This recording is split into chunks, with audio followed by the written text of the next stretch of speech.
Samajwadi party बनेगी राष्ट्रीय party, Akhilesh Yadav ने छेड़ दी नई बिगुल। दोस्तों, अखिलेश यादव अब सिर्फ लखनऊ तक सीमित नहीं रहेंगे। अब उनकी नजरें दिल्ली के राष्ट्रीय पार्टी वाले बोर्ड पर टिक चुकी हैं और ये सपना सिर्फ भाषणों में नहीं, ये सपना जमीन पर भी उतारा जा रहा है और तेजी से लगातार इस पर काम भी हो रहा है। दोस्तों, हालिया में अखिलेश यादव ने कई अलग अलग राज्यों में समाजवादी पार्टी के नए संगठन को बनाया है। वहीं अभी सबसे हालिया में हरियाणा में समाजवादी पार्टी ने बड़ा दांव खेला है, जहाँ प्रदेश के नए अध्यक्ष की घोषणा की है और समाजवादी पार्टी ने राव विजेंद्र सिंह को समाजवादी पार्टी का हरियाणा का प्रदेश अध्यक्ष बनाया है। इसके अलावा भी हाल ही में अखिलेश यादव ओडिशा के भी दौरे पर गए थे, जहां पर उन्होंने कहा कि हम समाजवादी पार्टी का यहां बीज बो रहे हैं, यानी पेड़ लगा रहे हैं और जल्द ही यहां के संगठन को भी मजबूत किया जाएगा और एक नई शुरुआत की जाएगी। और वही समाजवादी पार्टी झारखंड में भी अपने संगठन को लगातार मजबूत करने में जुटी हुई है। इसके अलावा छत्तीसगढ़ और मध्य प्रदेश में भी समाजवादी पार्टी का संगठन पूरी तरह से काम कर रहा है। समाजवादी पार्टी ने भी हालिया में देवेश साग,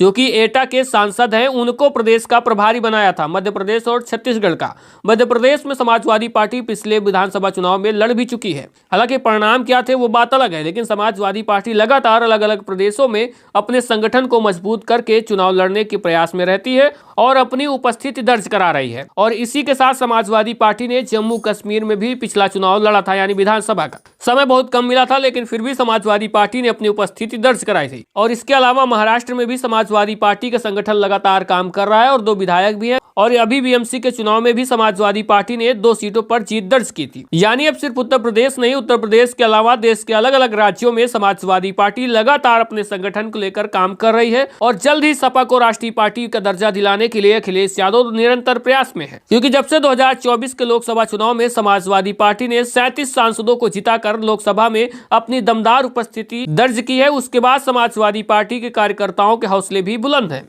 और 2024 का समाजवादी पार्टी का प्रदर्शन आज तक की समाजवादी पार्टी में सबसे बेहतरीन प्रदर्शन माना जाता है। और उसके बाद उत्तर प्रदेश में समाजवादी पार्टी की स्थिति और भी मजबूत हो गई। इसके अलावा अलग अलग राज्यों में संगठन निर्माण पर तेजी बरत रहे हैं और लगातार नए प्रदेश अध्यक्षों की नियुक्ति भी कर रहे हैं। कई राज्यों में चुनाव लड़ने की तैयारी भी हो रही है और राष्ट्रीय स्तर पर वोट प्रतिशत भी बढ़ रहा है। यानी समाजवादी पार्टी को राष्ट्रीय पार्टी बनाने के लिए आधी नहीं, लगभग 70% यात्रा पूरी हो चुकी है। तो वहीं आपको बता दें कि आखिरकार राष्ट्रीय पार्टी बनाने के लिए चुनाव आयोग कौन सी शर्तें मांगता है। पहली शर्त है कम से कम 4 राज्यों में मान्यता प्राप्त राज्य पार्टी का, और दूसरा है कि पिछले चुनाव में 6% वोट प्लस 4 लोकसभा सीटें हों और ये लोकसभा सीटें अलग अलग राज्यों से हों। ऐसे में अगली शर्त है कि लोकसभा की कुल सीटों का 2% हो और ये कम से कम 3 राज्यों से हो। तो ऐसे में समाजवादी पार्टी की जो मौजूदा स्थिति है, इसके हिसाब से लगभग 70% यात्रा समाजवादी पार्टी ने पूरी कर ली है। और आने वाले चुनाव में समाजवादी पार्टी 2-3 राज्यों में वोट प्रतिशत बढ़ा लेती है, तो ऐसे में राष्ट्रीय पार्टी का दर्जा